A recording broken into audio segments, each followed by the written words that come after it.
When this herd abandoned a baby elephant, help came from an unexpected place.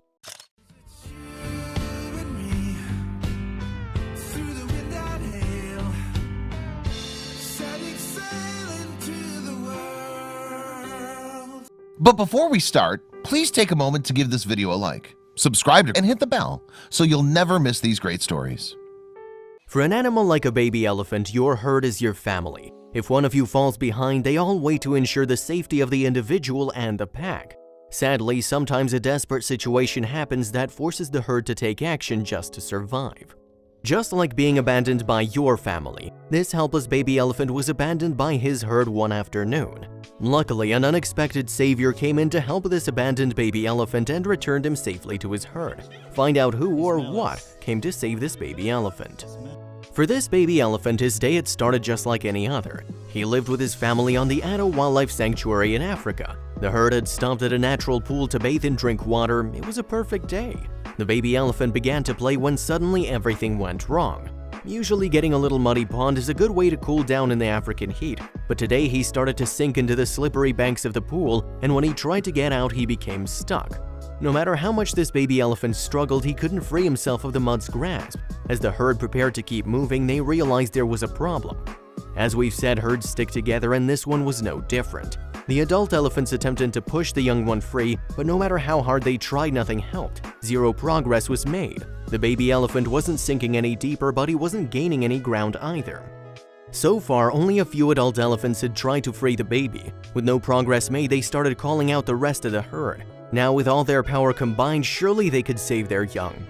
Sadly, the baby remained stuck. He was in serious trouble and hope was starting to fade. It didn't help that in the distance something else heard the elephant's desperate cries. It was moving fast towards the herd, but what exactly was it? On the horizon, a jeep appeared. It sped toward the scene, but was it full of friends or enemies? The herd didn't have time to figure it out and surrounded the baby to protect it. The men drove the jeep around the elephants, trying to break up the herd and figure out what was happening, but the animals refused to move. They were ready to do anything to protect one of their most precious members. As the war of attrition between the elephants and the men in the jeep continued, a group of tourists began watching. They'd seen the elephants earlier and decided to keep their distance to be safe. Now they were witnessing an incredible story with an unpredictable ending. They knew it would be too dangerous to intervene, but couldn't turn their eyes away from the harrowing scene. Little did they know they would play a vital role later in our story. Just ahead, the herd makes a life-altering decision. What seemed like hours passed while the people in the jeep and the elephants faced off. Exhausted, the younger members of the herd began to flee, choosing their own safety over the babies. This forced the mature elephants to make a difficult decision. Would they abandon the baby elephant and join the fleeing members of the herd? The baby was still hopelessly trapped and running out of energy. The jeep wasn't running out of gas though, and whoever was driving it was determined to break up the herd to see what they were hiding. Forced to make a decision, the older elephants chose to abandon the baby and keep the majority of the herd together. The men in the jeep had won, but what were their intentions? In the eyes of the poor baby elephant, their intentions didn't matter. He was left alone to fend for himself. He became frantic and desperately tried to free himself. The jeep moved closer. A confrontation was looming, and soon enough the truth about who those men were would be revealed. The good news was the men in the jeep weren't actually there to harm the elephant. They were rangers at the sanctuary who'd heard the animals' cries for help. Unfortunately, the only way they could assist was to get the herd to abandon their baby. Now that it was their rescue mission, the rangers needed a plan. If the strength of an entire herd of elephants wasn't enough to free the baby, what could they possibly do to help? Can you guess what the rangers tried to do to help first? The rangers tried the simplest rescue plan first. One of them got into the water and tried to dig out the mud around the baby elephant's legs. As thick as the mud was, however, this proved impossible. Next, they tied a rope to the elephant's legs and tried to pull him out. While this could have worked, the young animal was still too heavy to be moved. Then, on the verge of giving up, the baby elephant miraculously began to free itself. The baby elephant, after hours of struggling, was finally able to free itself. Everyone was ecstatic. The rescue mission was a success. Then it dawned on everyone there was still one problem. Where did the herd go? The rangers knew they couldn't leave the baby alone while they searched for the herd. Their best option was to tie the elephant up, essentially trapping it for a second time while they went off to find its family. It might sound cruel that the rangers chose to tie the baby elephant up, but it was actually the safest and most humane action to take. They needed to find the herd and couldn't take the chance the baby elephant would run off on its own or attack one of them. Remember, while these elephants were safe in the Addo Wildlife Sanctuary, they were still wild animals. And this elephant in particular had just been through a traumatic experience. It wasn't an easy decision for the rangers to make, but they knew it was the right one. It wasn't long before the rangers realized something else was wrong. As you can probably guess, the baby elephant wasn't very happy with being tied up moments after being freed. He lashed out and used all his remaining strength to try and break his bonds. If he was older and bigger, he probably would have been strong enough. Today, however, size mattered. Try as he might, he wasn't going anywhere. His fate was now in the hands of the rangers, even though he didn't trust them yet. This was easily the worst day this baby elephant had ever experienced, and if the rangers didn't reunite him with his herd soon, it would only get worse. Elephants, like humans, can suffer from PTSD, and this poor animal was a prime candidate. According to trans-species psychologist Gabe Bradshaw, you've sustained psychological trauma, but without any of the traditional healing structures of the elephant family and culture. All this baby had was the rangers who'd saved him. Realizing there was nothing he could do, he finally calmed down. Part of the reason elephants can be affected so profoundly by trauma is because they experience emotions similar to humans. As Bradshaw puts it, elephants and humans really share the same processes that govern emotion, cognition, and consciousness. We don't know if the rangers were aware of this, but that didn't change the urgency of the situation. Night was coming and the last thing they could handle would be watching over the baby all night. Of course, they would if it was necessary.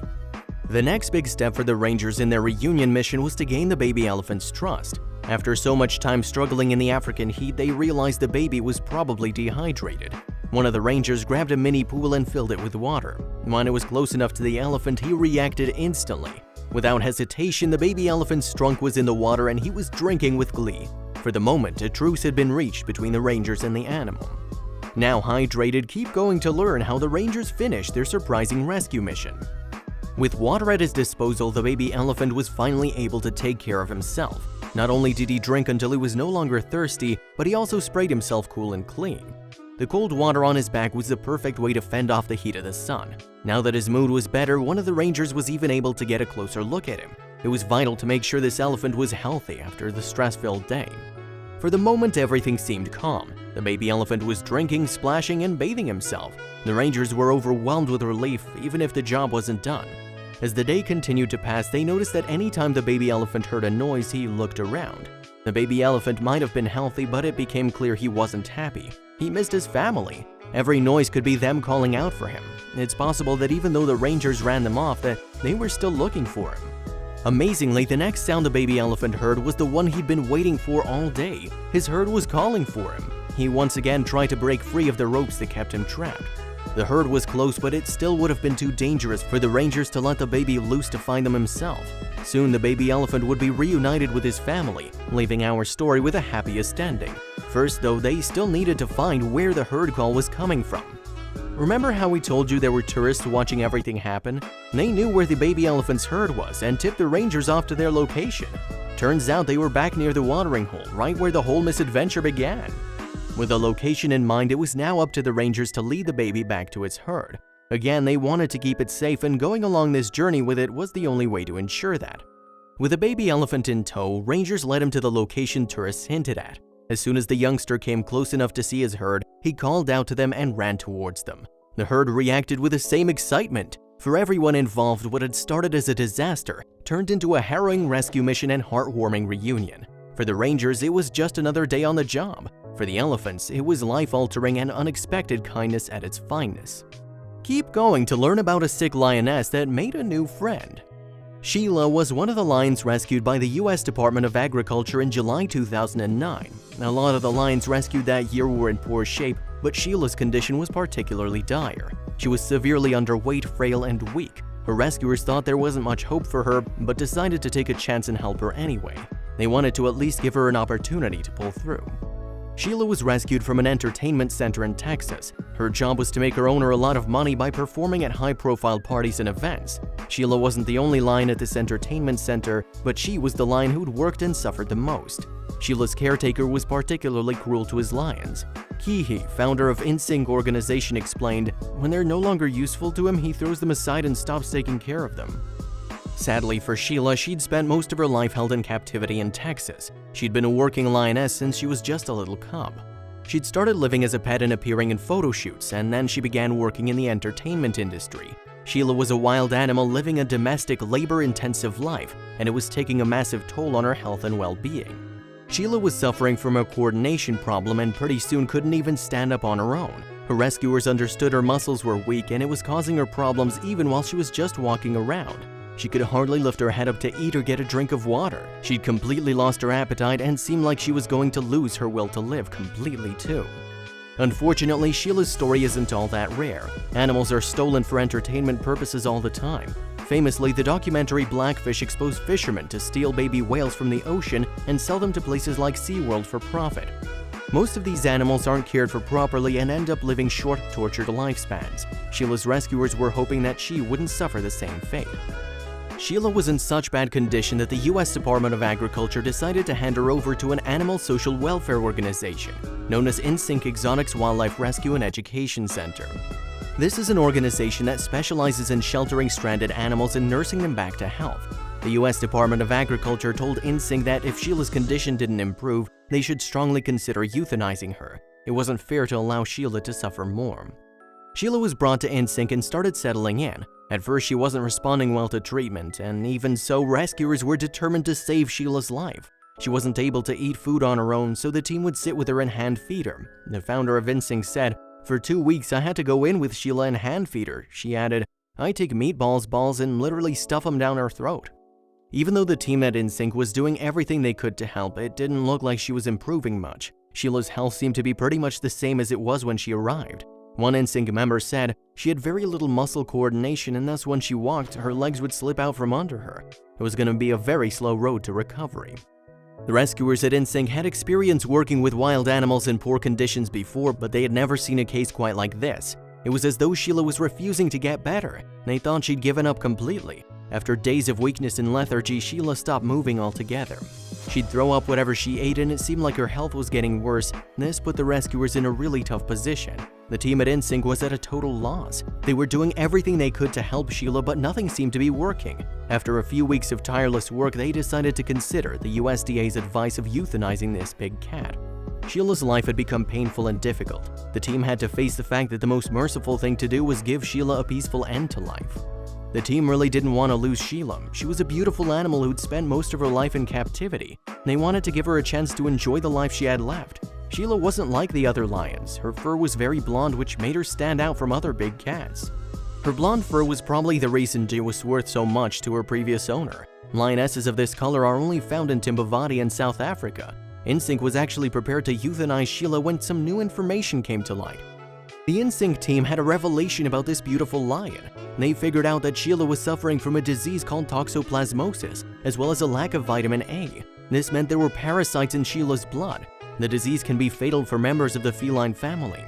Now her caretakers knew what was wrong with Sheila, they just had to get her to take her medicine. Toxoplasmosis is an infection usually found in cats. An animal develops this infection when their immune system isn't strong enough to fight off infections. Years of improper care caused Sheila's immune system to weaken, which is how she developed the disease. Symptoms of toxoplasmosis include reduced coordination, disorientation, anorexia, lethargy, breathing difficulties, enlarged lymph nodes, and apparently blindness. If not properly and promptly treated, the disease can be fatal. Sheila's caretakers immediately started treating her with antibiotics. It had taken a while to arrive at a diagnosis, and Sheila was starting her antibiotic regimen quite late into her condition, but this was Sheila's only hope. It's no easy task to get a stubborn lion to take a whole bunch of antibiotics. Sheila was difficult, and sometimes it would take an hour for the InSync team to get her to take her medicine. Immediately after Sheila started taking her antibiotics, she started feeling better. Pretty soon she was able to walk and eat on her own. Naturally, all of Sheila's caretakers thought the improvement in her health was due to the medicine she was taking, but in reality she was getting better so quickly because of a completely different reason, one that nobody had noticed before. Sheila had a different kind of medicine. In a Facebook post, InSync stated, "Sheila has made a remarkable improvement. She's regained muscle control, swallows easily, and runs and hops like a bunny." But even the handlers and caretakers who work with Sheila every day weren't sure why this lion, who was previously so sickly, was able to make such a quick recovery. Antibiotics were powerful, but they couldn't have restored Sheila's will to live all on their own. The enclosure Sheila was living in at the InSync facility had another enclosure attached. There was someone in the enclosure next to Sheila's that helped the lioness feel happier and healthier. When the employees at Instinct discovered what was happening between the two enclosures, they were completely shocked. Keep listening to find out who Sheila's helpful neighbor was and why she bounced back so quickly. It was a lion, a very handsome male lion to be exact. It seemed like Sheila had developed a crush on her neighbor. From the very beginning, these two had formed a very close bond. Sheila's love for Khan was the reason she was able to progress so quickly. Now that she had a relationship with another lion, she'd found the will to live. Also, Khan had a similar backstory to Sheila. Khan's a 6-year-old lion who was rescued by Instinct just a few months before Sheila. Like Sheila, Khan was a lion who used to work in the entertainment industry in Texas. He was also mistreated by his handlers, and when he arrived at the rescue facility, he was in very poor health just like Sheila. Maybe these two were able to bond so quickly because they'd lived through similar circumstances. Just like Sheila, Khan was a show animal. He used to entertain audiences in private parties by showing off his roar and balancing on 2 back legs. His handlers took him to different events around the city, and sometimes he performed at multiple events or parties in a single day. All of that traveling and hard work made him sick, but he was still forced to perform despite his illness. When Khan was finally rescued by the Instinct team, he was in horrible condition. He was malnourished and weighed about 100 pounds less than the average lion his age. He'd been beaten and overworked by his owner. He was forced to live in a tiny cage that stunted his growth and compromised his bones. He became so frustrated with his living conditions that he did something totally unexpected. Because of the way he was treated and how he was forced to live, Khan the lion chewed his own tail off out of boredom and frustration. The tip of his tail had become raw and completely swollen. Had he not been rescued in time, he would have developed an infection and died. Kihi explained, when Khan came, the end of his tail was completely chewed off and he was very thin. Khan also suffered from bone problems that made it difficult for him to walk. Khan was very aggressive when he first came to the rescue center. It was very difficult for the Instinct team to interact with him and to help him. Because he was underfed when he was living with his previous owner, he was very aggressive when it came to feeding time. In many ways, Khan was a very dangerous lion. Workers had to use extreme care when feeding or treating him. Khan was a fighter, and unlike Sheila, he never lost his will to live. He was able to recover quickly, and soon, this aggressive beast turned into a calm and relaxed animal. Khan fit right in with the other lions at the rescue center, and he seemed to really enjoy his new life in retirement. His aggression was mostly an effect of his health issues, and now that his health issues are resolved, he's much less aggressive. Khan felt right at home at the Instinct Rescue Center. He became so good-natured that the workers at the center were able to build him some cinder block stairs so he could get into the den in his enclosure more easily. Now he had a lot more room to stretch out and relax. This place was a lot different from the small cage Khan used to grow up in. Now Khan just needed a friend to play with. Lions are very social creatures who tend to live in packs called prides, which is why it's especially upsetting that both Khan and Sheila were isolated from other lions for so long. As soon as Khan and Sheila were placed next to each other, they immediately developed a friendship. This friendship was the key to Sheila's recovery. Khan's fighting spirit was starting to rub off on her.